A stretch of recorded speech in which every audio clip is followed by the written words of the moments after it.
my last 7 or 8 years at the department, which was in various positions of leadership at the central office, culminating in the Deputy Chancellor's position. It's that I wasn't explicit enough with principals that the only way they could be effective with all of their children was by first empowering the teachers.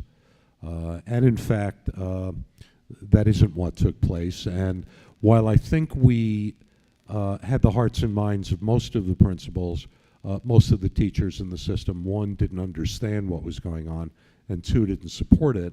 And when the teachers don't support the reforms that you're putting into place, they simply don't happen. Yeah, and that's been a story with so many reinventions. And it's funny how I often think back to International High School just because it seemed like a place that worked, and possibly because everyone was willing to talk about it and take me places and show me. And there's often so much secrecy, which is sort of shocking because we're talking about public education. And yet, when you're trying to cover it as a reporter, it's astonishing how much people would prefer that you do not know. So I always use that and appreciate that in thinking about it. But what's really interesting is I thought about it again. When was the next time? You know, we kept in touch, and I went on to cover really gigantic battles like Children of the Rainbow and Heather Has Two Mommies and whether or not we should have condoms in schools and one ouster of one chancellor after next and protests. And it felt like for many years covering education in New York City was about covering battles over sex education and politics, and then mayoral politics. And a lot of those, some of those issues are gone, but the heavy political agenda remains. But the next time I went to visit you was another very, very interesting time in education. And that was because not only were you involved in starting what I believe was the first public school that decided to switch and become I don't want to get into the debate whether a charter school is a public school. We know that there's a lot of different nuances around that, but you decided to change your school into a charter school. And when I came to see you, you were furious and frustrated and were trying to turn in that charter. A lot has evolved with the charter school movement since then, but I thought that was a sort of a turning point. Maybe you could explain a little bit about what happened there. Sure. Well, it was during the time when Rudy Crew was chancellor of the New York City Public Schools. I should mention that in my 39 years with the Department of Education, I worked with and under 14 different chancellors. If you don't believe me, I can recite their names. No. It was impossible for education reporters to do anything but cover a chancellor search, it seemed, because there was one every 6 months. Yeah. Well, in comparison, and it's important to understand this in terms of understanding the politics of New York City public education. In contrast, during that same period, there were only 3 presidents of the United Federation of Teachers. So longevity turned out to be very useful for the union, but not for the Department of Education. So a good part of my career can be explained as trying to get out from under the supervision of other people. I don't know what it is about having a visceral reaction against authority. Maybe it was something... That would make you a great reporter. Maybe. Maybe it was something... I am enjoying the blogging that I do these days. So, could go back to my childhood. Who knows? I have never chosen to either be psychoanalyzed or to psychoanalyze myself. But I have had that reaction against being supervised in almost every instance. And so when under Rudy Crew, who was against charters, the governor, Pataki, passed a charter school law that allowed for charter school conversion, I was first online to convert my public school into a charter school. It was also to Crew's advantage to have us convert because he wanted to convince people at this point that he wasn't really anti-charter, even though he had been before the legislation had passed. And so he was very supportive and promised me that as a charter school, I would not have less resources for my school than I did as a district public school leader. And So for the first year, it was sort of okay. The state was somewhat intrusive. As I mentioned to Liz recently, my first day as a principal of a charter school, the state sent down a monitor. And because they had no experience with charter schools before then, they didn't have a checklist for monitoring charter schools. They only had a checklist for monitoring failed schools. So the person who came down had that checklist. And was, I think, rather surprised, as Liz indicates she was some years earlier, when I opened up the school to her and said, listen, it's the first day of school. I'm going to be a little busy today. We've got to make sure that the kids and teachers wind up in the right place at the right time and the like. But you're welcome to walk around, go anywhere you like, and feel free to take notes and speak to anyone, teachers, students, whomever you like. At the end of the day, she walked into my office and said, I don't like the way you answer your telephone. I think of all the things she could have said to me, that was probably the most surprising. And I said to her, why not? How do I answer my telephone? And she said, well, you answer by saying, hello, this is the International High School. I said, so that's the name of the school. She said, no, it isn't. From now on, you're the International Charter High School. So I turned to her and said, well, go back to Albany and tell the people who sent you that if you think I went through all the trouble to become a charter school so that you guys could tell me how to answer my telephone, you've got another thing coming. I wasn't as polite as I am in mixed company today.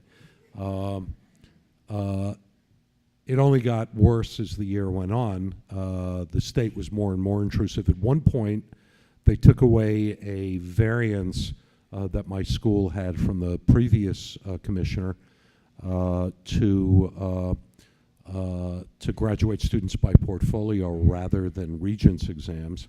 And they did this mid-year, not exempting the students who were going to graduate in June. And so I did what any other self-respecting principal would do. Protest. I got a lawyer, and I took the commissioner to court. I lost in lower court. I lost in appellate court. And sure enough, the students graduating that June had to pass 2 Regents exams, one in math and one in English, despite having had a variance for the previous 3.5 years.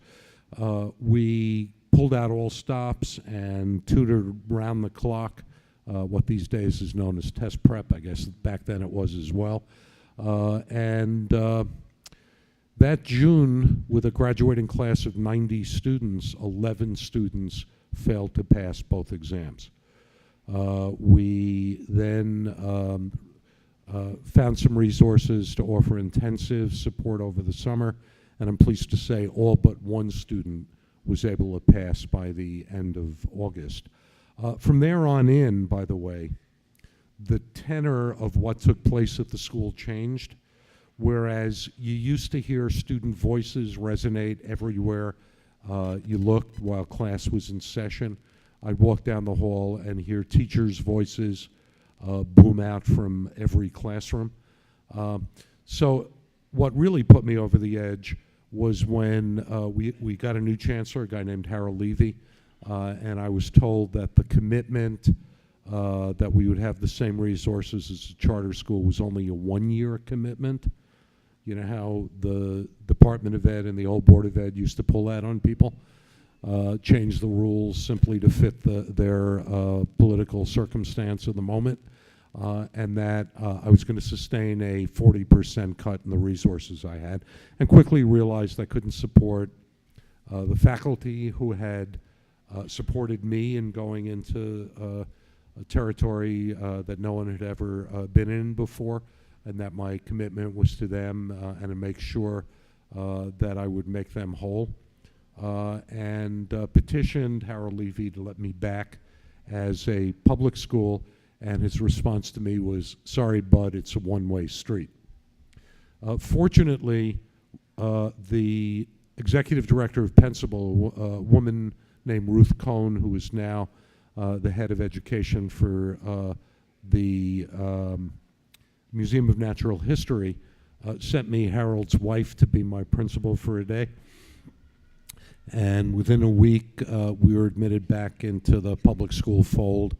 Not only were we admitted back, but we were admitted as our own district, which meant, astonishingly, that I had an extra $650,000, which would have been the district cut for micromanaging us, that I could then use to hire more teachers, buy better supplies and materials, and ultimately provide our students with a better education. That's amazing, Eric, but I'm wondering, and because I really remember writing that story, and it was at a time when the word charter school was really new, and I was trying to understand it. I couldn't understand why you wanted in. I could understand why you wanted out. I was just dying to figure out what this whole charter thing meant. And it's very interesting because now I find so often people will still say, I don't know how to think about charter schools. And right now in New York, as you know, the debate is so charged, and sometimes it becomes, how surprising, a personality debate. Bill versus Eva, just back to politics and divisiveness. Can you help use any of the early lessons you learned about charter schools to help us understand the current battle right now in New York? So let me say that the battle around education is never about how can we best teach long division to our third graders. Often seems it's never even about children. You're right. It's a $25 billion enterprise. There's an enormous amount of vested adult interest. Some of that vested adult interest is positive. For instance, the better the system treats teachers, the more likely it is they will turn around and give all of themselves to their students, which is what the system asks of them. And some of it is to turn a profit at the expense of children. And some of it is for personal or group advancement. Rarely is it around the children. I support charters for the following reason. Education is a monopoly around the needs of adults, around the needs of the people who teach in our schools, around the needs of the people who lead our schools, around the needs of the people at Central who have hard-earned bragging rights about being able to micromanage schools, around the politicians, and around the business people who make a living from our schools. And as Liz said, it's never about the children. And there's nothing that can break through that monopoly as well as creating choice and competition. I think choice and competition is critical. I'm an old Marxist at heart. I will admit that to you now because we live at a time in America where there's little stigma attached to that. But despite feeling that the country could do a much better job more equitably distributing its resources to the people living in it, not to mention the folks beyond our borders. Despite that, I do believe that choice and competition breeds innovation, and that the current school structures we have and the current way of thinking about the classrooms we're in simply don't take advantage of the fact that we live in a completely different time when most students have access to more information outside of school than they do in classrooms. And anything that breaks through the traditional way we have of thinking about the work we do, I think is critical, and I think charter schools are one of those strategies. Just not as they were designed in that case. Did you have a question? No, I just want to jump in for those of you who have just joined us online. You've reached the Perkins Platform, and we have a special broadcast today with Eric Nadelstern and Liz Willen. We're discussing lessons of New York City public schools in the recent manuscript by Mr. Nadelstern entitled 10 Lessons from New York City Schools. In about a half an hour, we're going to start taking calls and taking questions from the live studio audience. That number for call in about a half an hour is 347-826-9750. 9029. Again, 347-826-9029. And so we have Liz Willen, who is moderating this discussion talk with Mr. Nadelstern. I'll turn it back over to Liz. Before I jump into the current Carter situation, which I'd really like to in New York City, it always astonished me the next career move that you made, that you were deeply involved and became the number 2 person in the Bloomberg administration and under Joel Klein. And it was a complete revamp of our system at that point. Mayoral control, that was when they started turning the old 110 Livingston into those luxury condos, everything over at Tweed Courthouse, a whole new breed of MBA types with their BlackBerries, the word accountability in every other sentence, a wholesale change, wholesale differences that actually ended up pissing off a lot of teachers and a lot of parents.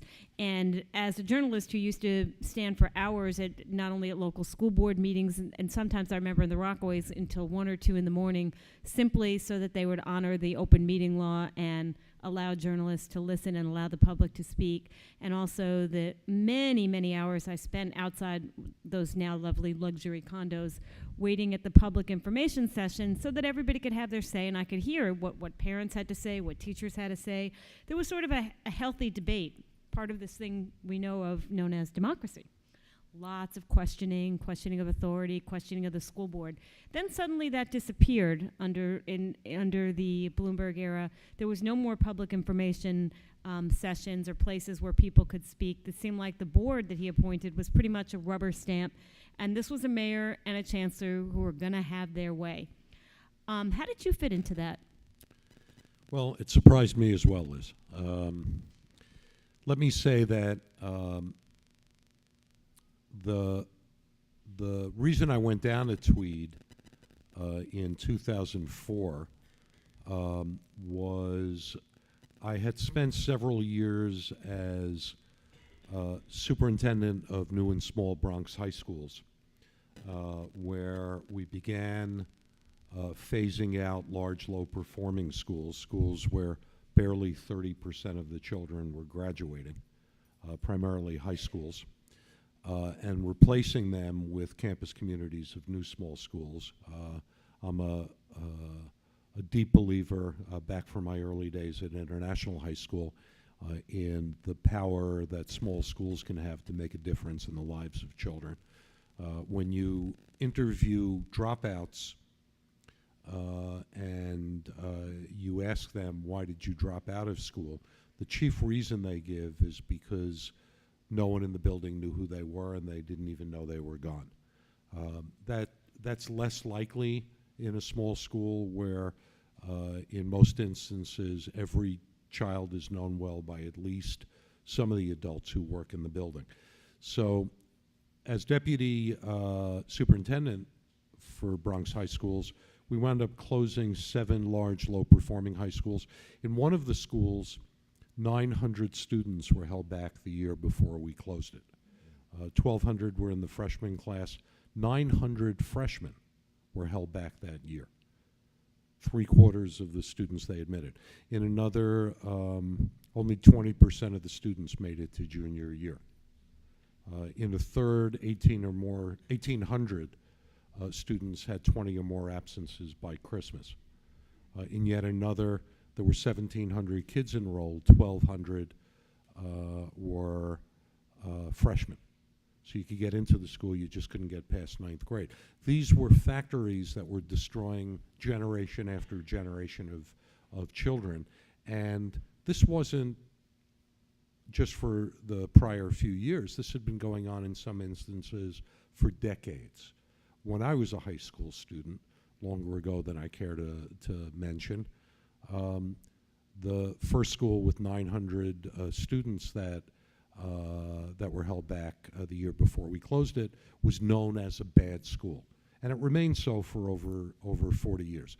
The reason I came down to the Department of Education is I first came down as Chief Academic Officer for new small schools. I had a way of engaging teachers and community organizations to come together to come up with powerful proposals to open new schools, and then some experience with how to support them to open really good new schools.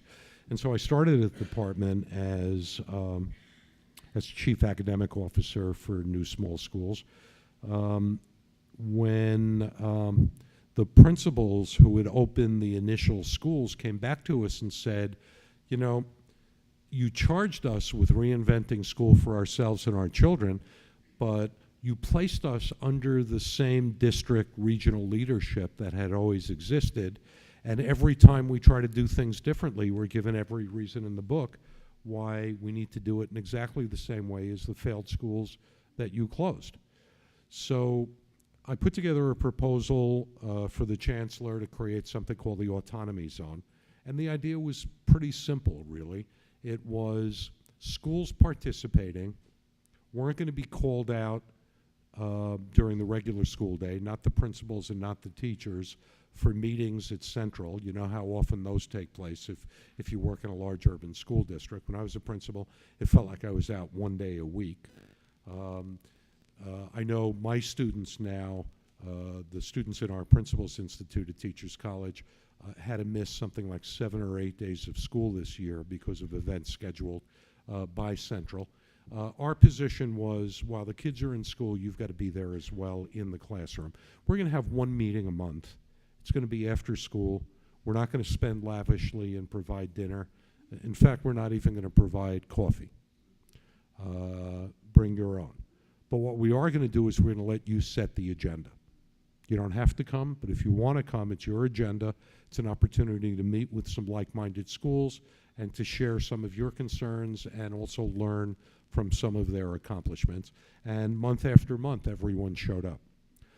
At the end of that year, we started with 29 schools, 26 district schools, 3 charter schools. At the end of that year, all of those schools together outperformed the system. More importantly, each had outperformed themselves year earlier. So the chancellor let us grow. The second year we grew to 48 and once again found similar results. The third year, he let us go out to the whole system and ask principals, if you want to be part of this, you can volunteer and we'll take you out of your superintendent structure in the region and you can be part of something called the autonomy zone. Now, the autonomy zone did hold principals accountable for what happened to their students. They all signed performance agreements holding them accountable to higher standards of student achievement than we'd ever been able to contractually obligate. And miraculously, getting out of the way of the schools met those standards. Our job wasn't to micromanage them, it was to keep the other parts of Central away from our schools so that principals and teachers could focus on what happened to kids. That year we grew to 321, the next year to 535. Within 5 years, the entire system tipped over to autonomy. Autonomy became rebranded as empowerment schools by those 20-something-year-old MBAs from Harvard and Yale and Columbia. And within 5 or 6 years, the entire system was similarly empowered. What I discovered, interestingly, was when I was railing against the system and trying to dismantle it, that was fun. When I was then appointed Deputy Chancellor and Chief Schools Officer, and my job was to manage the day-to-day for 1,700 schools and the crises that arose each day, and there were more than a dozen crises that would cause your hair to stand up on end on the basis of crazy things that you read about in the paper every day that I was actually charged with dealing with. That became a lot less fun. And that's when I started looking around and found this announcement for a position at Teachers College that felt as if it was written for me.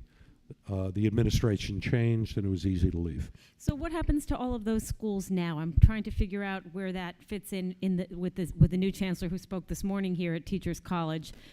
Didn't really come up, although she does use the words autonomy and empowerment a lot. But then again, as I said, there's awful lot of jargon that gets used in education, and there's a lot of confusion about what it means. So what happened to all those big, gigantic, failing high schools? What's going to happen to them now? A lot of them are smaller. The graduation rates, as you said, did improve. Well, the chancellor did at one point. I don't know if she still intends to do this, but she did at one point say that she intends to reopen large schools. I'm not exactly sure why, because the graduation rate over the last 10 years has increased by 30%, from 50%, where it had been frozen for more than half a century, to now 2/3 of the kids are graduating. Yes, but let's be clear, small schools weren't a panacea either. There were a lot of problems with many of the small schools. They weren't a panacea, but the graduation rate aggregately of the small schools is 77%, which is what I think brought the graduation rate up to 66 from 50%. Well, it's important to boost the graduation rate, but were these kids coming out really prepared? Were they ready to for college, or were they landing in remedial education in community colleges where more than 70% do? And point well taken, but I think the point is that there was some progress made, but the hard work is ahead of us. Students are not being prepared at the level they need to be. I'm not sure we ever prepared students to the level they needed to be. Certainly when I was a high school student, you could graduate from high school without passing any exams. You just had to pass your courses. So the difference really isn't in whether once upon a time students knew more than they do now. The difference is these days you can't survive unless you graduate from high school with the capacity for some form of post-secondary education.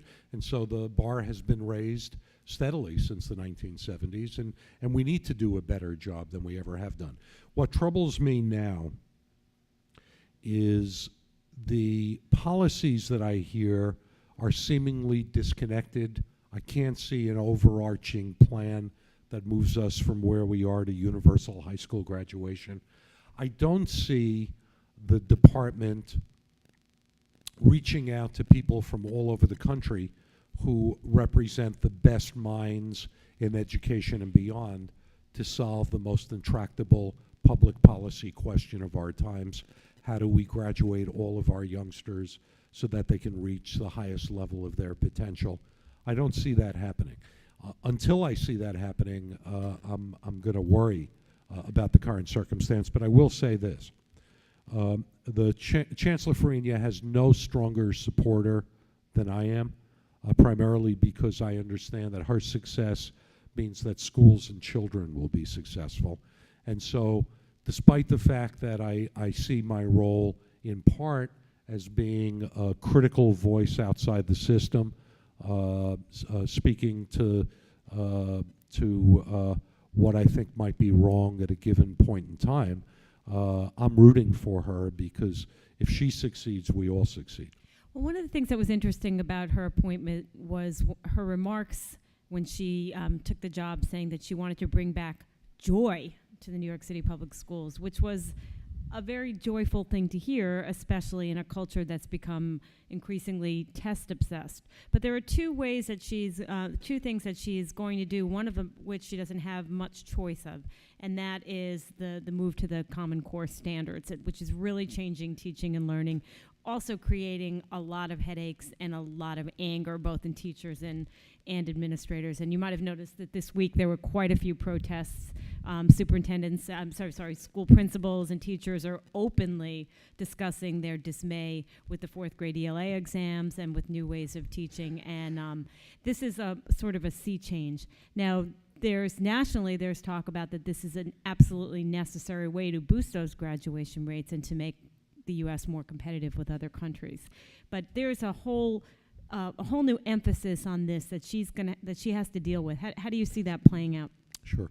So, not coincidentally, the people who were part of the protest, Liz Phillips, who wrote the op-ed piece in the Times. She's the principal of PS 321 in Park Slope, one of the most sought-after and successful elementary schools in the city. And others, Liz and others, were the others who were on the protest lines were in fact the people who started the autonomy zone. So, so that's not a fact lost on me, and I do appreciate it, and I like the fact that they're out there protesting. Here's here's my sense of the Common Core curriculum. And I'm going to back up first and say the old memorization model upon which most K-12 education is based in this country is outdated and outmoded and has no place in the information age. Students need to graduate from high school knowing how to think and knowing how to learn, not memorizing a bunch of disconnected bits and pieces of information that they're likely never to use over the course of their lives. I had that type of high school education, and I would not wish it upon anyone, and don't consider that my high school education made me a well-educated person when I left high school. I think it was probably halfway through college that I began to understand the kinds of things that I needed to know, and hopefully I'm still learning those things. The change that needs to take place is to move away from, if it's Tuesday, it's chapter 6, read this chapter, answer these questions, memorize this poem, write this 3-paragraph composition, to a situation where instead of having the teachers do all the work from the front of the classroom, kids in schools have the opportunity to pursue their interests in ways that allow them to follow their curiosities, allow them to develop their interests, and allow them to learn how to think and how to be contributing adult citizens of our country and the world. That's not what we're doing in schools. It's the way we think sometimes about early childhood education, but even that is being pushed out by they've got to learn to read faster than we normally would ask them to do. They have to learn how to write. They have to learn the names of the 7 continents and the like. The Common Core, at its most basic, is an effort to move from a rote memorization transmission model of learning to getting kids to think more deeply about the things they engage with. The problem with the way it's being able, with the way it's rolled out, and I think you'll see the roots of this kind of thinking in the things you've learned about my career this afternoon, is a superintendent can't turn around and say to schools, here's the Common Core, now everyone has to implement it in this way. Because everyone in this room and everyone who's ever been in a classroom knows when teachers close that classroom door in the morning, they're going to do everything they need to do to make sure that their kids learn and they get through the day. And it's got nothing to do with what the superintendent's latest memorandum was, or what the chancellor's regulation was, or what the principal's priority was. There's a kind of duality of what's happening at the political level of education and what's happening day to day in classrooms. The trick isn't to ignore that. The trick is to take advantage of that. So I think the message needs to be, it's your decision once you close that door in the classroom, but really, why not open the door and let your colleagues know what that decision is, because they could benefit from knowing about it. Well, that all sounds reasonable, but one of the things that the teachers have been so angry about is that they're going to be assessed and judged by the test scores of their students on tests that they feel they haven't had adequately, not only not been adequately trained to teach them, but these tests have been described as just everything from really awful to soul-sucking. Yes, yeah, and I don't disagree. I mean, at an earlier stage of my career, Liz did mention, she mentioned everything from about 11th grade on, but at an earlier stage I was a co-founder of the New York Performance Standards Consortium, because I get that. I understand the weakness of tests. Let me first quickly answer the question about the core curriculum, and then I'll come back to the tests. The thing about the core, what could have made the core powerful and effective, is if Central and other districts would say to their schools and their teachers, here is something we think you and kids can benefit enormously from. The schools that want to play with this, that seem some potential, here are some resources that other schools won't get that we will make available to you to use to figure out the best ways you can use this to accomplish the things you'd like to see your children do. And then the job of Central is to learn from that, identify the successes in a way that hopefully generalizes them across schools. That's not what happened. What happened was what traditionally happens. We don't trust superintendents. We don't trust principals. We don't trust teachers. We don't trust students. We don't trust parents. We're going to tell you how to do it better. And that never works. Getting to the testing issue. We do live in an age of accountability. The public is spending $25 billion of its hard-earned money to educate 1.1 billion children. It's a quarter of the city's entire budget. Taxpayers, parents, politicians have the right to know what we're doing and why we're doing it and what we're achieving as we're doing it. We have to figure out good ways to assess what we're doing. When I was principal, the best way I could think of was peer review. At my school, teachers evaluated other teachers. Today, things have to be a bit more quantifiable. So what I will say is that even though the exams 10, 20, 50 years from now, the assessments are going to be much better than they are today, and we're going to look back and say, this was terrible, how could we do such damage to children and to schools, how could we expose anyone to them?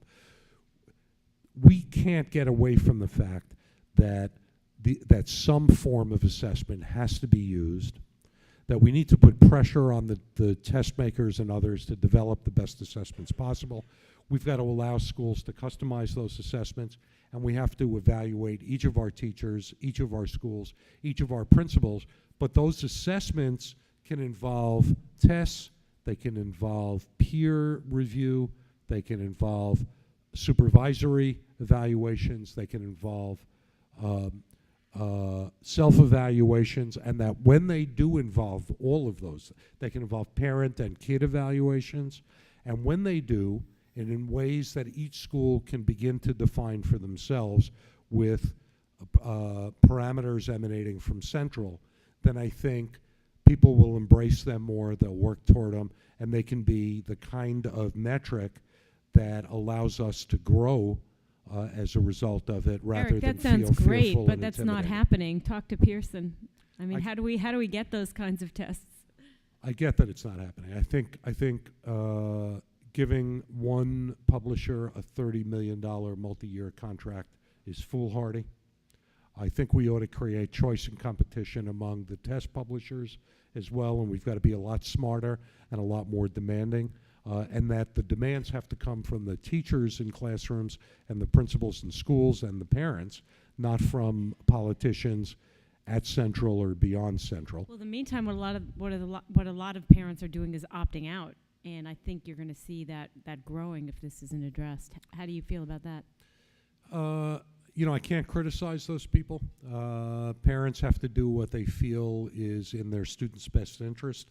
I actually don't think it's in the best interest of youngsters to decide not to expose them to exams, even exams that aren't as good as we think, because they will be facing them throughout their careers.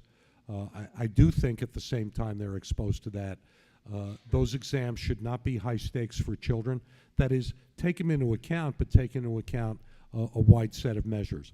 The department recently began moving in that direction, but did so in a way that I can't support, because essentially they said no more exams, multiple measures, but they didn't define what those measures were in a way Keep that... using the word holistic, which sounds like something I would get at the Park Slope Food Co-op. What do you think they're talking about? Well, I would prefer to say multiple measures. That is, allow the people who know the kids' names, who know the kids' families, who know the communities they come from and go home to each evening, and who know each child well to make the determination, but insist that this is the framework that you're going to use to make that determination, and that the framework has to allow for considerable voice from the people who know the kids best. It's not what we did in my administration. And I'm sorry we didn't. The first thing the chancellor said to me is that what he had against me was my positions on testing.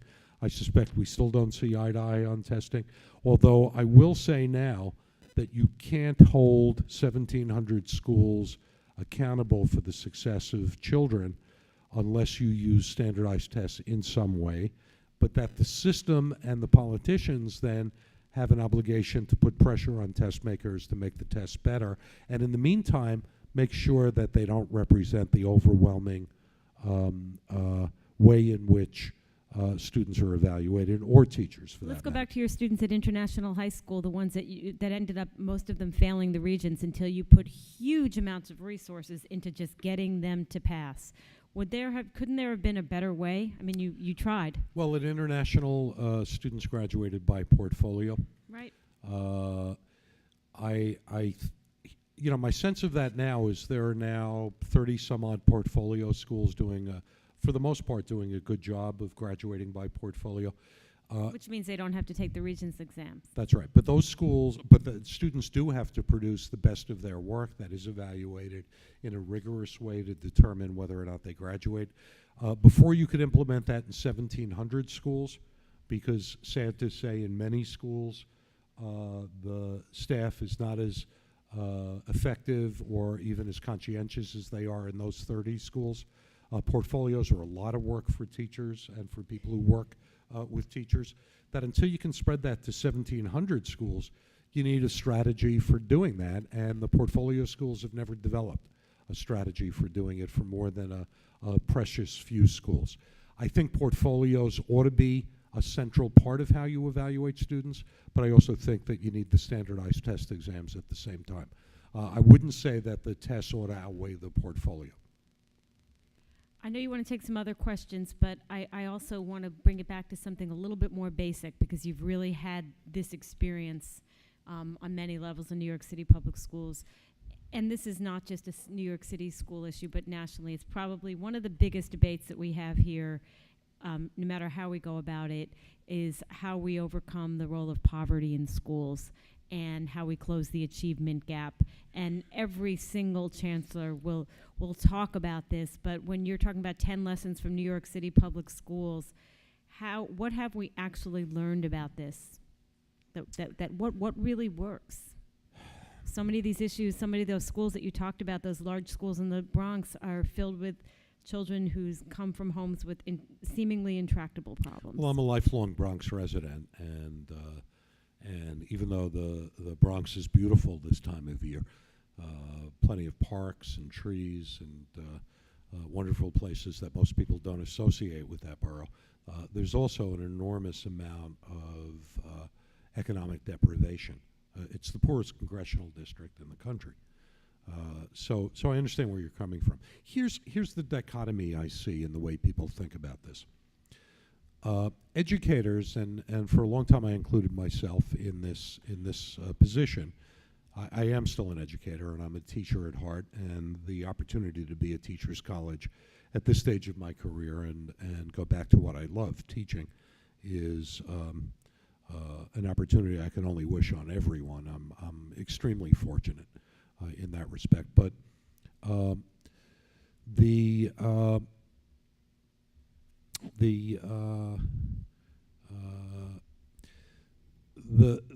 thing the profession has not distinguished itself around is the belief set that we can't help children until we end poverty in this country. Because the reality is we're not going to end poverty until schools do a damn sight better than we've done with everyone's children. And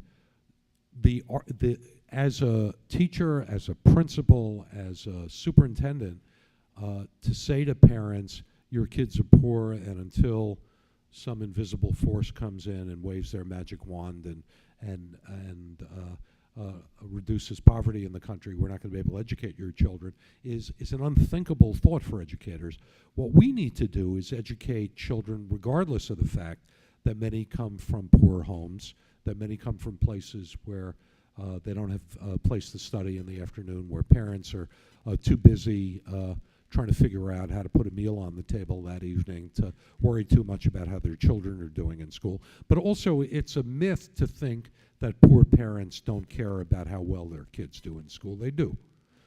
So poverty can't be used as an excuse for why we as educators and the schools that we populate aren't doing a better job with children. So I do understand that poverty is pernicious, but it's not determinant. We've seen schools where there are poor children do a remarkable job with children. blocks away from schools with children who fit the same profile who aren't doing a great job. We've got to figure out how to take what the great schools are doing despite poverty and make it possible for all schools to be able to do that. Quite honestly, I don't see that taking place in large urban districts, this one or others around the country. Are you saying there aren't great schools to learn from? There are great schools to learn from, but there are no great school districts. You know, I've suggested that the model of education is off. The model of how we manage schools is not going to get us to the point where we can incorporate some of the things we already know about how people learn best into our schools. We've got to figure out how to get beyond school districts because it's the wrong model. And somewhere in my book, I think around chapter 9, I describe that in some detail. The district is not the solution, it's the problem. You know, there's not a day that goes by that I don't meet somebody in the course of covering education who thinks they have the solution. It might be the KIPP school network, no excuses. It might be Eva Moskowitz, who believes her Harlem network of schools does such a superior job to New York City public schools, and she'll cite the test scores. Or it might be the many entrepreneurs I'm meeting at conferences who are rolling out new technology and blended learning and say that's going to solve the achievement gap.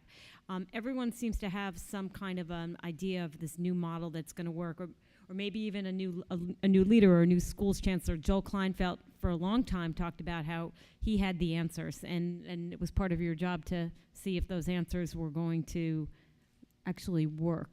No, it's actually part of my job to create the data that he could use to make sure that he could back it up with some success in the schools. And I do share a lot of Joel's beliefs, and we also have differences. I don't have the answers.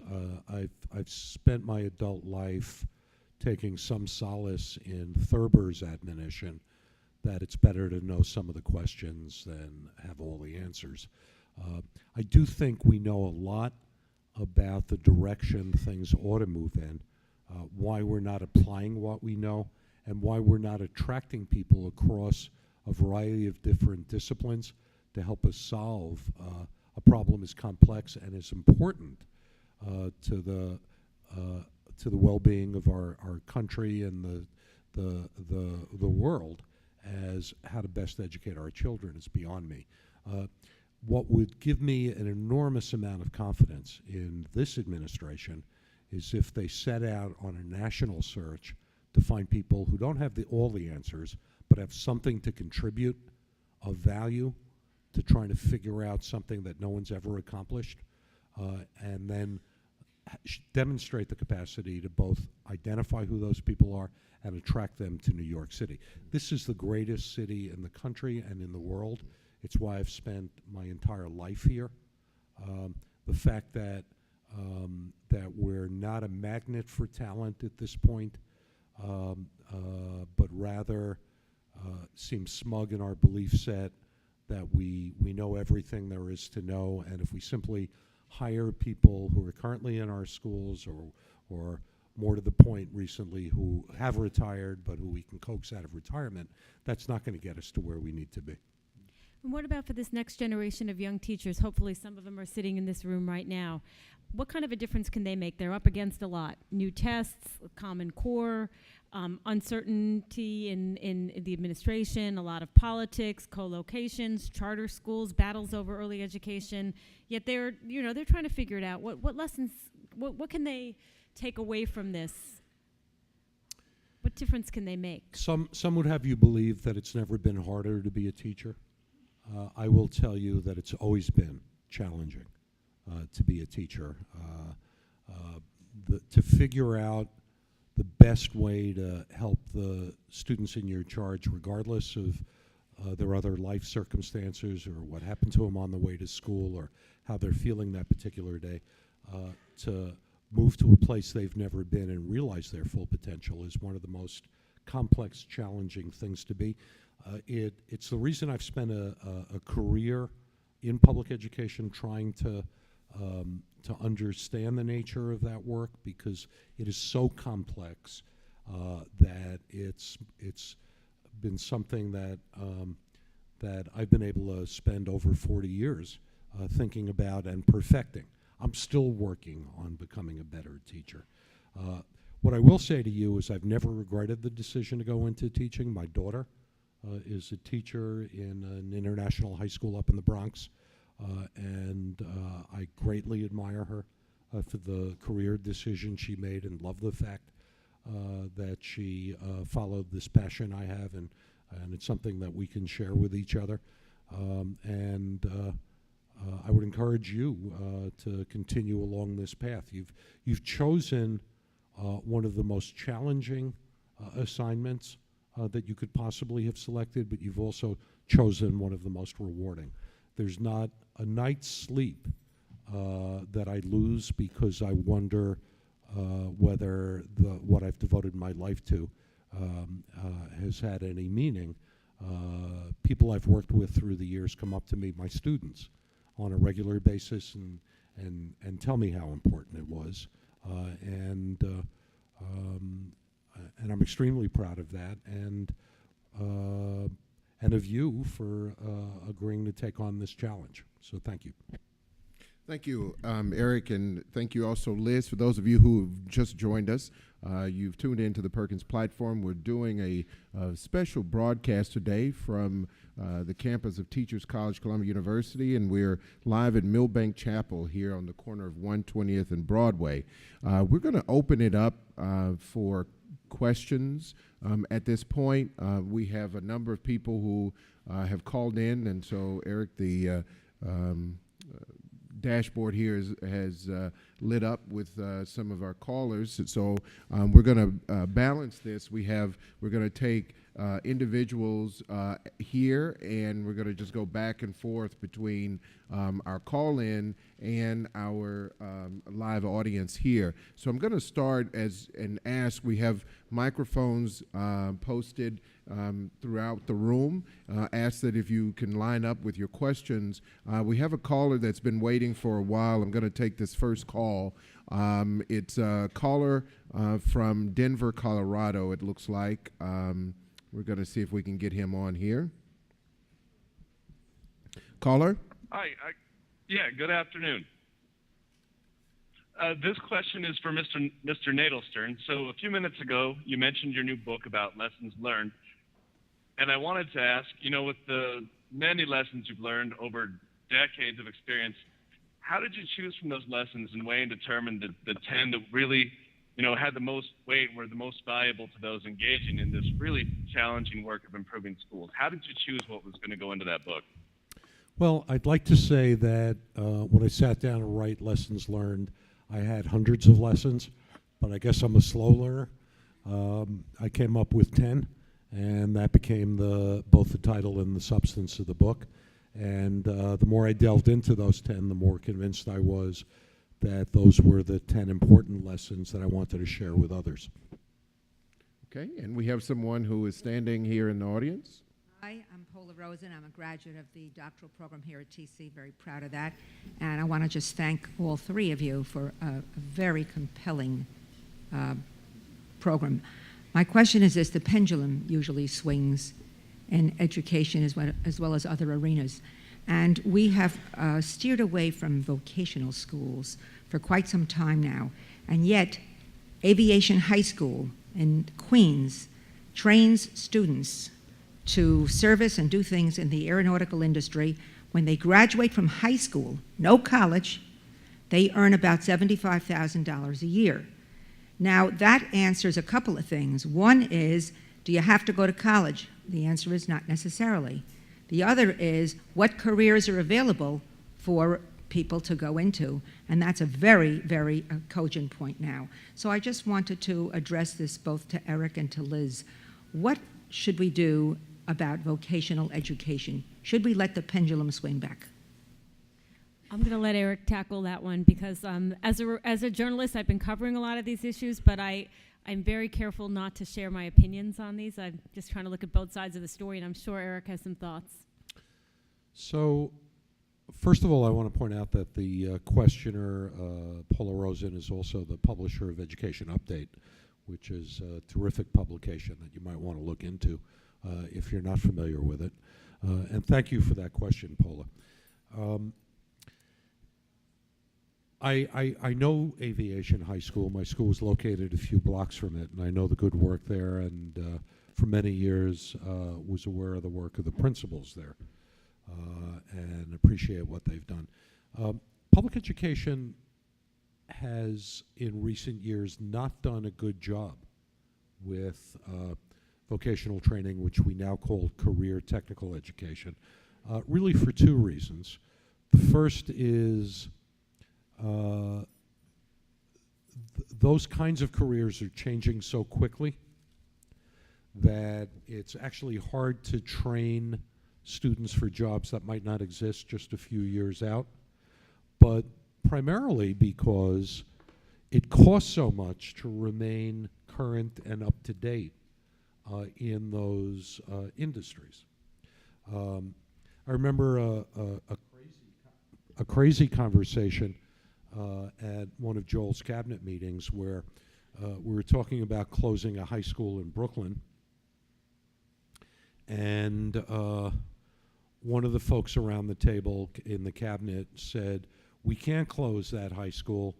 It has the last cosmetology program offered in the New York City public schools." And the person next to me, an MBA from Stanford, whispered, "Did he say cosmology?"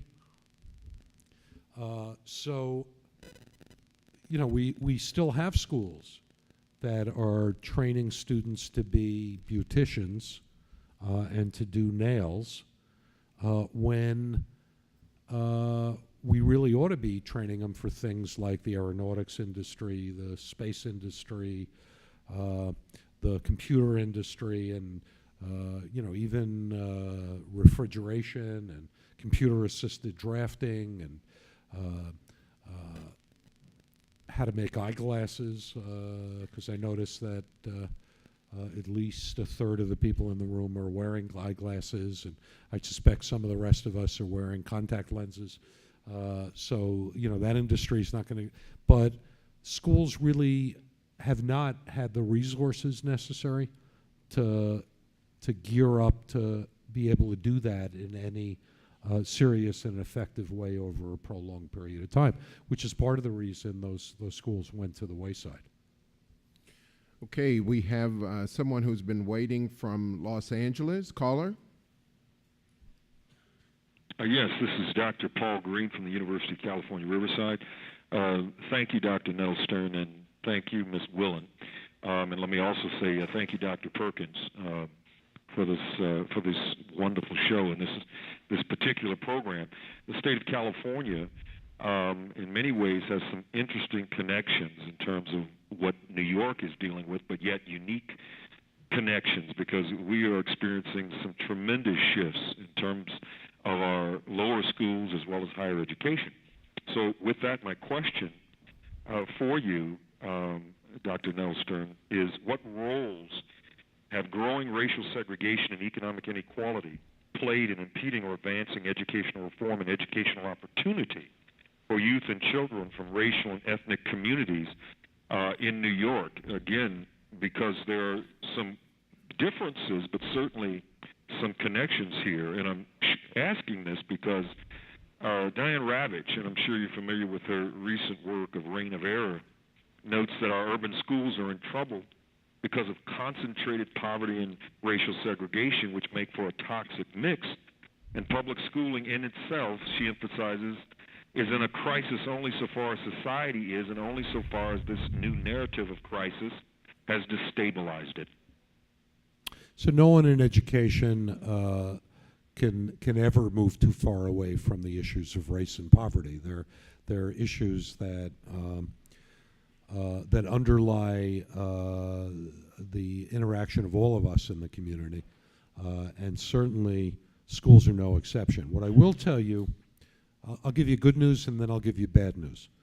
The good news is that the New York City public schools have a more integrated mix overall of students by race than most large urban school districts, where white families have abandoned the public schools and taken refuge in private schools. That's happened to a much lesser extent in New York City. The bad news is that they concentrate in certain neighborhoods, defined by the ability to purchase real estate, so that to the extent that our schools have admissions policies based on what communities they're in, the school populations very closely track the racial segregation in the city based on the cost of property. 199 on the west side of Manhattan is surrounded by co-ops where families have spent anywhere from $2 to $6 million for the privilege of living in that co-op and sending their children to 199. If you went to the South Bronx or Jamaica or in Queens or central Brooklyn, you'd find a very different student population. I don't think we're more integrated today at the elementary and middle school level than we were 60 years ago when the Supreme Court handed down that landmark decision in Brown versus Topeka. Part of the reason we're segregated, of course, has to do with housing. And I've got an opinion around a policy that could address that, but it's controversial. And that is, if it were up to me, I would open admission in every elementary, middle school, and high school everywhere in the city. Kids in the South Bronx ought to have a chance to apply for a seat at 199 on the west side of Manhattan. And schools ought to admit students on the basis of lottery, just as charter schools do, not on the basis of your parents' ability to afford pricier real estate. I've got a feeling that any mayor and chancellor who attempted that would first have to hire bodyguards and then find themselves out of office in a pretty short period of time. Now, the other thing that flies in the face of is the idea of community. If we knew how to make every school terrific, we would have.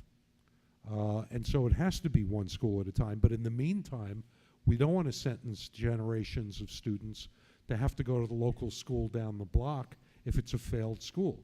Those students ought to have the same opportunity to go to a school that's more successful.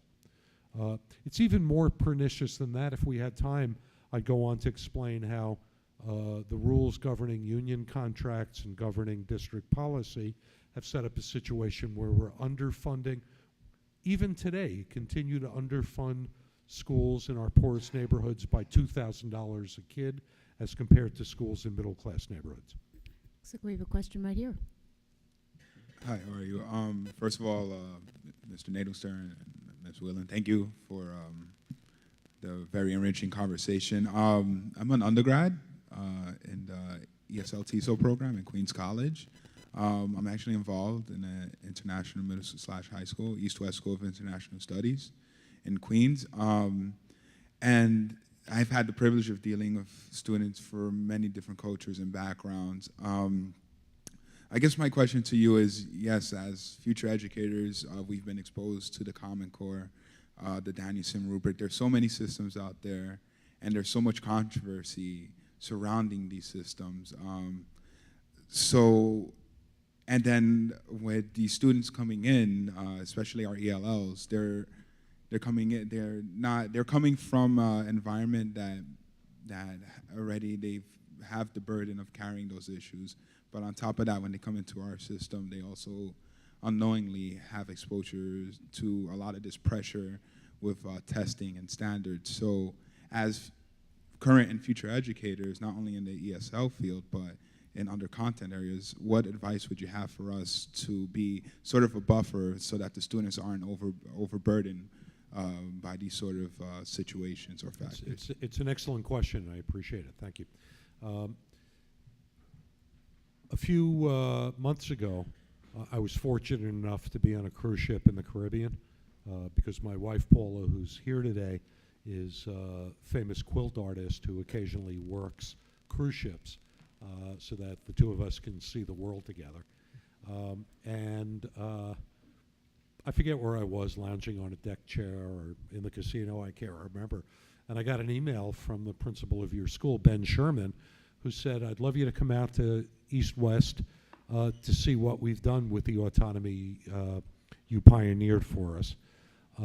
And so I'm scheduled to visit your school later this month, so hope to see you there. Great school leaders absorb pain, they don't inflict it. And so my expectation of great principals like Ben Sherman is that they will do everything they can, short of breaking the law and going to jail, to create enough space for great teachers like you to do your best work with students. Similarly, you're the leader of your classroom, and your job is not to pass things on unedited, but your job is to absorb the things that come your way and to do everything within your power to give your students the best education they can possibly have. In the great schools, that's what happens. In lousy schools, there are always great teachers like you who do that in their classrooms, and every other teacher knows who they are. It's what we need to do on a much larger scale if we're going to be successful. Okay, we have another question. Yes. I have a question and a point.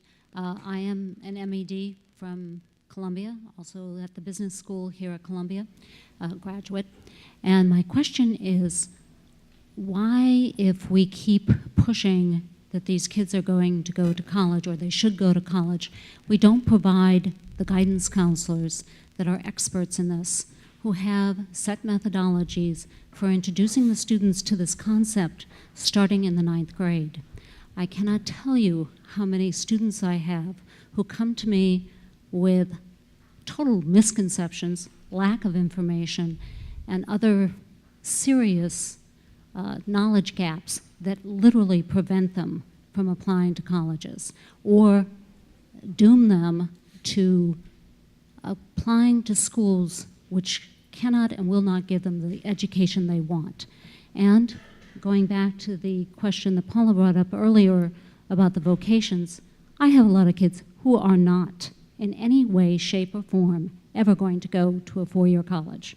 They cannot do the work, they have no interest in the work, and they don't have the financial wherewithal, and they are never going to get scholarships. Okay, so thank you again. That's a terrific question. It's also really depressing. Oh, believe me, you cannot believe the things I have. I have people who come to me and tell me they can't go to school because it costs $250,000, and they have no knowledge of the fact that the public schools are less, and they are not aware that they are allowed to go to other states to go to school. So first the guidance question, and I'm going to say this acknowledging that I had that in a school of 400, I had an assistant principal in charge of guidance and 3 counselors in a school of 400 kids, specifically for that sort of thing. But I think it needs to go beyond the counselors, because in some schools the counselors are able to do a great job, in some they're not. They're overwhelmed by the number of students they have, or they spend the entire day one-on-one with students behind closed doors. It's got to work into the curriculum. When I was a principal, we pioneered a course called Personal and Career Development and made that part of the syllabus.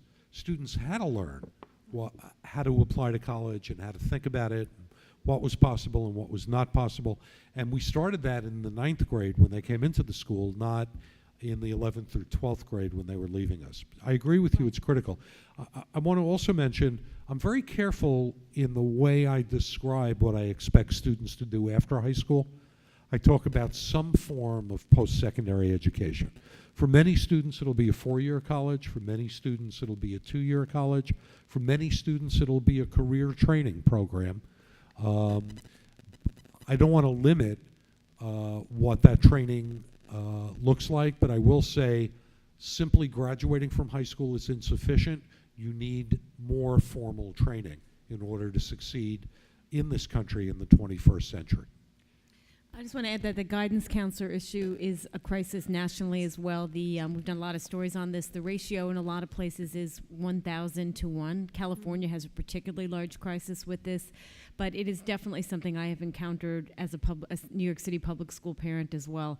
They're absolutely overwhelmed, and the only way I've ever been able to get anything done is by absolutely showing up in their office and refusing to leave until something happens, until I get some resolution. And that's not even around the college preparation issues.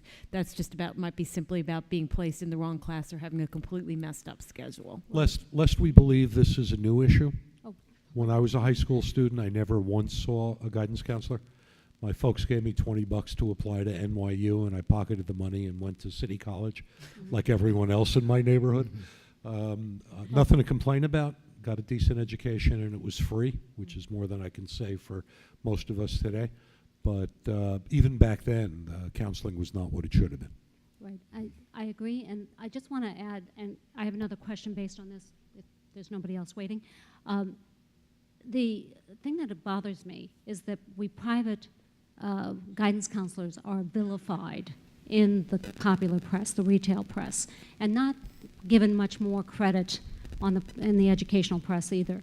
But the other thing is, how do you see yourselves addressing professions? Because, giving you an example, I have people who think that they're going to be certified nursing assistants and that they will then move on to become RNs and then go on to make a decent living. They do not understand that once they become certified nursing aides, that they're paid on an hourly basis, and they might at some time in the future make $15 to $17 an hour. And then they become trapped because they don't have the time and they're too exhausted to then go on and get the next level.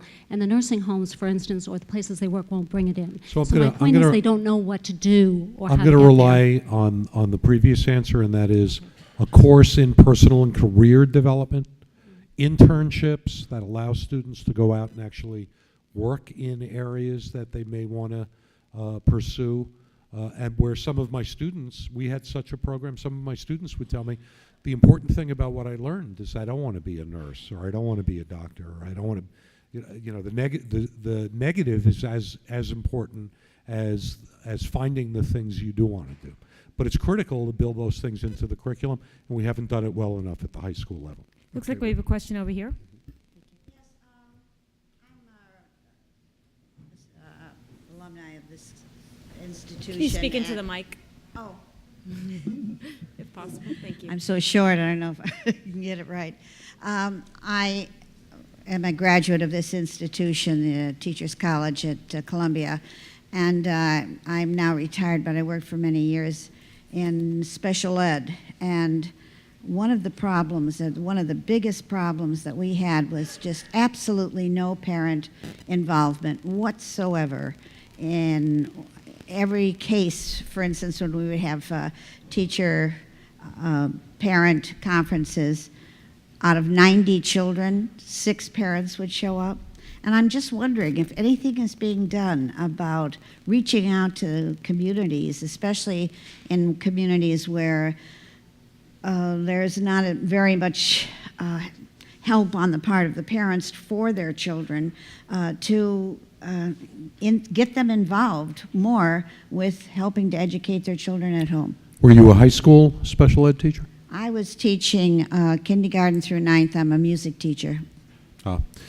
So going back to the days putting on my principal hat, which still in many ways remains my primary persona. I was a principal for 17 years, just about half my career, and a job I think I loved more than any of the others I've been fortunate enough to have in public education. What we discovered was when we called parents into school to attempt to co-opt them into supporting the school's goals for their children, we were not as successful as when we offered services and classes to the parents themselves. Not to mention free food and coffee, that really helps. Exactly right. So, well, yeah, if, for instance, when I was a principal, I taught a parent ESL class. That brought the parents in.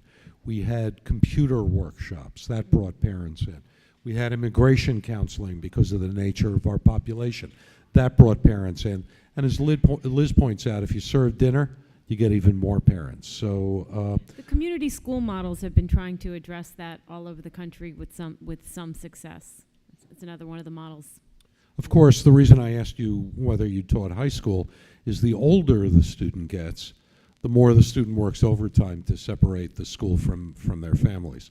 I know I was such a student. But I agree with you, schools got to do a much better job of connecting to students' families. When I taught that ESL course, one of the most gratifying experiences I had as a principal is when the students would come to me the next day to find out how their parents were doing in my class. Sure. We have Question someone over here. I'm James, newly admitted master's student. I recently read an article about a new type of school. I think the most famous one is called P-Tech. It's in Brooklyn. Yep. And they're opening a bunch of them all over the place now. That's the one that Obama went to. yeah. Got a lot of attention. Yeah, so basically schools that offer the traditional four-year high school or an additional two-year associate's degree option after that from the high school, where then the students would get that and go on, also have job offers from certain companies that are affiliated with the school. So I just wondered, how do you see those types of schools having an impact on the current educational situation? You know, it's a brilliant idea. If you go back to the 30s and 40s, community colleges were part of the K-12 system in California. My high school was on a community college campus, and my students had the opportunity to take college courses while they were in high school for high school and college credit. And it was an enormous benefit. First, because they had advanced placement college credit. Secondly, it benefited my budget because I didn't have to offer everything. The college helped me fill in spot areas. And thirdly, if the students are already going to high school on a college campus, then you've already solved the problems we heard about earlier, where students don't know about college, they don't see themselves as college material. So the more P-Techs, the better. I suspect Liz knows more about it. Well, than I it do. involves industry buy-in and cooperation, and in this case, they're working very closely with IBM. But it's a great example of when the business community is willing to partner and be involved. I mean, what the most appealing thing that it's offering and getting a lot of people excited about is that kids are coming out and immediately getting jobs. And in this kind of economy, that matters hugely. So I think that's a really interesting model to watch. And they are among the many innovations I hear about day after day that's going to solve everything. Because Eric here apparently has not been able to solve just about everything, although he seems to have tried valiantly. I will say about that. When my friend Tom Sobel retired as Commissioner of Education in New York State, he was not only a colleague and a friend. Tom was in the position I'm currently in at Teachers College before I was, and pioneered that position of professor of practice. When he retired after 41 years in public education, I remember very clearly what he said in his speech was, some things take more than one lifetime to achieve, and take some solace in that, and I have. Go ahead. Hi. We just spoke yesterday. I'm new to your program, Summer Principals Academy, so I'm really excited to be starting my studies here in a couple of months. Yes, a couple of months. I had a question in regards to leadership as well as teacher support. One of the things that you had mentioned was the whole idea of trying to look at models from other parts of the country of success and attracting that here. And one of the things that I've seen is that in some districts across the country, when it comes to leadership, they make a split, meaning they have two leaders in a school, one that deals with the organizational functions and the management, and one that has not to use those words, pedagogical expertise. Ooh, sorry. But you know what I mean. Those two different things. And I'm also noticing that in terms of teacher evaluation as well as teacher development, that some districts also make that split. They might have somebody to run the school, but when it comes to evaluation or development, they might send someone to the teacher that has expertise in their content area or grade area. So my question is, what are your feelings about the need for that type of split in school leadership as well as in teacher support, which is my area, teacher support, and what impact you think it would have on New York in particular? So New York City did try to pioneer business manager positions. They made it up to schools to decide whether they wanted to pay for it. And very few schools did. Part of the reason is that they were paying business managers about $60,000 a year. And in the private sector, those guys could make twice that easily. As a charter school principal, when I was able to hire a CPA, that was the point where I felt confident to give up the budget for the first time. But by giving up the budget, what I mean is I gave up the budget machinations. I didn't give up the understanding that budget drives instruction, and that I laid down the parameters for the CPA, and she constructed the budget. I think on some level the principal has to be able to take into account all aspects of the functioning of the school, or else it won't all be aligned around what the instructional priorities are. So that you can farm out some of the work, but in the final analysis you've got to be on top of it all. Around the other issue that you raised, I thought you were going in a different direction. I thought you were going in the direction of separating summative and formative assessment.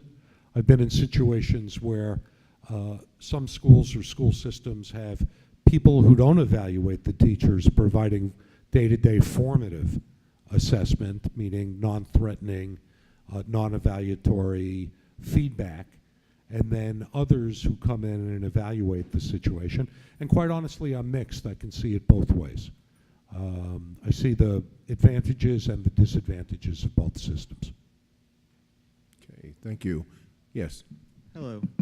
Also a currently in the Summer Principals Academy with Dr. Nadelstern, so thank you. I want to make clear to the people remaining in the audience that we did not require that our students come today.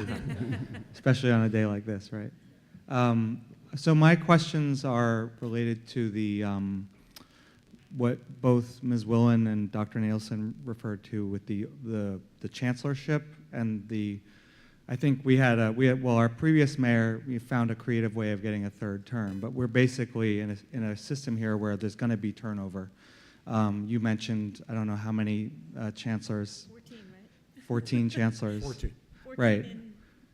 And in my 10 years. 39 years. Okay, yeah, in my 10 years, I'm now on my fourth, so, and one of them, as you know, only lasted for a little while. But so the question I have is, with firsthand as a teacher in a building, I'm seeing the amount of chaos and uncertainty at the network level, cluster level, central level, especially with all these evaluation changes and the Mosel and the everything, Common Core. It's a terrible time to have that turnover. So what are your ideas about how to buffer the system against that kind of uncertainty? Because it seems to me that the people who should be trying to make our schools better are really concerned about the political aspect of it and Sure. All of that. So. Sure. It's a great question. Thank you. Here, bunch of different thoughts, but here's how I'd respond to that question. There's always going to be turnover and turmoil in every organization.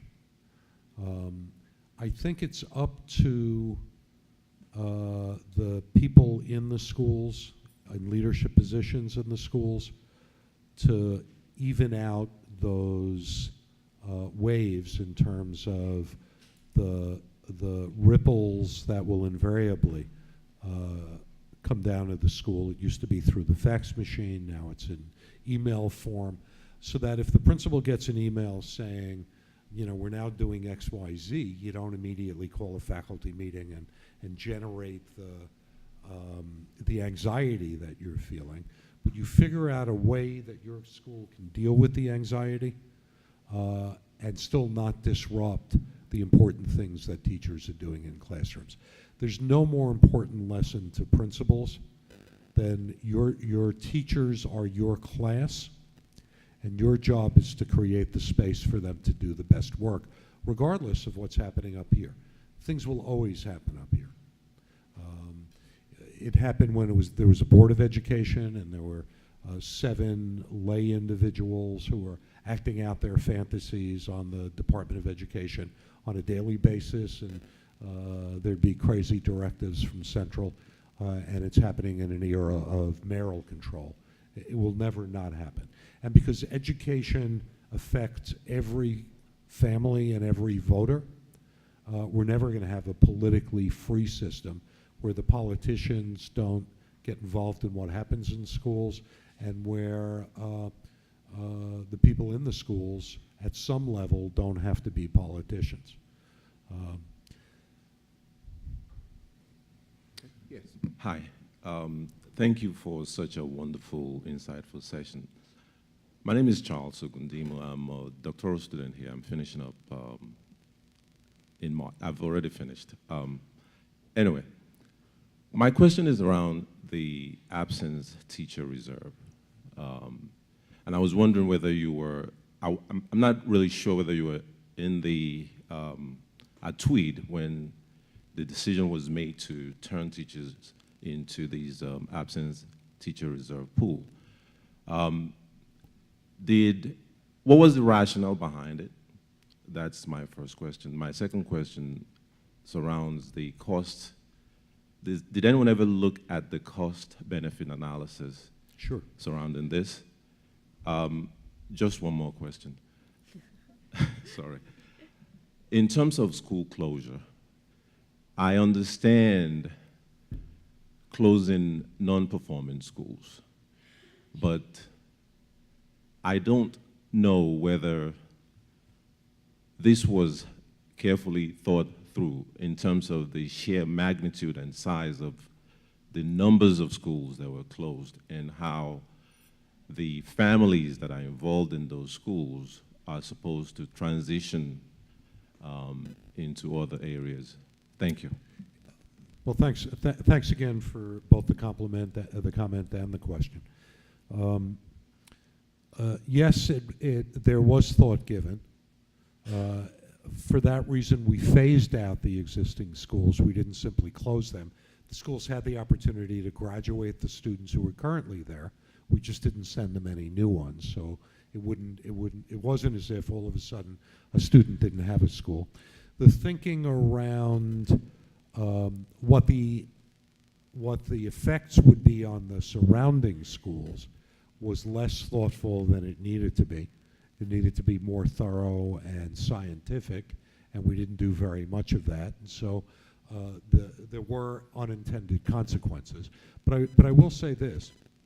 In education and beyond, failed organizations don't reinvent themselves. Just because the government gave General Motors and others hundreds of millions of dollars doesn't mean that they didn't have to recall 13 million cars the other day. Failed organizations never reinvent themselves. For years, we were pouring good money after bad into schools. The prevailing thought was, oh, the school is not doing well, here's more money, see if you can do better, which in effect made perverse consequences where instead of rewarding success, we were rewarding failure. And so we decided to change that and acknowledge that some places just simply weren't going to get better by putting in a new principal or by changing some of the staff. The ATR pool. The ATR pool, for those of you in other parts of the country or in the audience who don't know what we're talking about, teachers who were excessed from their schools, either because the school closed or the principal cut the line, were no longer guaranteed a placement in the system. They weren't forced placed in other schools, but they had to actually actively go out and seek a position in one of the 1,700 schools in the system, and convince a principal or a hiring committee that they were a better candidate than others. That marked a significant change from when I was a principal, and at the beginning of every semester, the superintendent's office would, send me a math teacher who had no idea what my school was about, who didn't share the philosophy, who didn't particularly want to work with English language learners, didn't even know there were English language learners there, but who insisted they were entitled to a job. And because I was the person I am, I would turn the person back to the superintendent's office and threaten to do this or that or the other thing, and manage to protect my school. Weaker, newer principals were not able to do that. And so by the time Rudy Crew came around, we had what he rightfully referred to as the dance of the lemons, less than competent teachers going from school to school to school, because we were forcing them on unsuspecting schools, and because principals had learned it was much easier to excess a teacher than to go through the labor-intensive process of firing them. The problem with the absentee teacher reserve is we weren't creative on how to resolve that. We simply said the teachers in there had an equal opportunity to find jobs elsewhere. What I would have done is I would have offered severance packages. And knowing the dire financial circumstance most teachers are in, it would not have cost the system a lot to eliminate that pool by saying, if you can't find a job within the next 6 months and you want to look elsewhere outside the city, we will give you 6 months' salary. It would have eliminated the absentee teacher reserve pool overnight. I championed that cause at the cabinet level and was unsuccessful. Yes, please step to the mic if you have. By the way, that question you asked about the closing school, I mean, it was a very, very good point about how much thought went into it. I was at Tilden High School in way out in East Flatbush on the last couple of days. I decided to spend some time at the school and see what it was like when you close down a large failing high school. And I am remiss in not going back to find out if the kids are doing any better now under the new system. But it was chaotic. There was a set of triplets, and all three of them were failing the English language, could not pass the English language reasons, and they had no resort. They weren't going to be able to graduate. They couldn't go somewhere else. One of them, they were getting older. There were some kids there who were 20, 21, and they were looking at going to a last resort, sort of a night school to get a GED. It was terrible for many of the people in the community and for many of the families, and a lot of them did not have the resources to figure out what next to do with their kids. So I've actually been meaning to follow up and find out if the smaller schools they put in there are doing any better, and I don't know what's happened to those kids if they ever even got degrees. We have time for one more question, and we're going to take it here. Okay. I'm a retired career teacher in the New York City school system, and I would like to ask, what, if anything, are you doing to attract minority young people who live in the city into lifetime teaching careers in our city schools? One approach, which you know well, Teach for America, tends to bring graduates of elite private institutions to come to our inner city schools or rural schools for short-term commitments. I would like to see an effort made to make a lifetime commitment of graduates of our city schools, preferably minority, to consider lifetime teaching careers. They could affect some reforms, make some commitments, which I think could be very useful. I like the idea. I will tell you that in my current role as director of the Summer Principals Academy at Teachers College, last year, for the first time in the 9-year history of the program, a majority of students were minority students. So we are trying to make an impact in the ranks of principals. We graduate 90 students a year. It's not a local program. Students come to us from 68 cities across America. We are focusing on urban education reform, but we do everything we can, financially and otherwise, to attract excellent minority applicants who will make outstanding principals. But that word lifetime commitment, that's a lot. That's kind of scary. in Well- any profession. Well, we'd like to thank again our guests, host here this evening, Liz Willen, and our special guest Eric Nadelstern, who is a professor of practice here at Teachers College and director of the Summer Principals Academy. And so, for those of you who may have joined in late and missed a portion of this broadcast, about 5 minutes after conclusion, you'll be able to join us in archive and listen to the program in its entirety. We'd like to invite all of you who are here and who do not have a copy of 10 Lessons from New York City Schools. Mr. Nadelstern will be here and have to sign copies and have copies available for purchase of 10 Lessons from New York City Schools. We also like to invite you to join us in a couple of weeks. The next broadcast of Perkins Platform on April 23rd at 2 p.m., also available on archive later, where we have invited Dr. Warren Simmons from the Annenberg Institute of School Reform and Dr. Jesse Register from the Nashville Public Schools, who is the Director of Schools. And so, as we end this program, I'd just like to say, again, a very special thank you to all that are here in person and those who have joined us. And so, until next time, go well, stay well.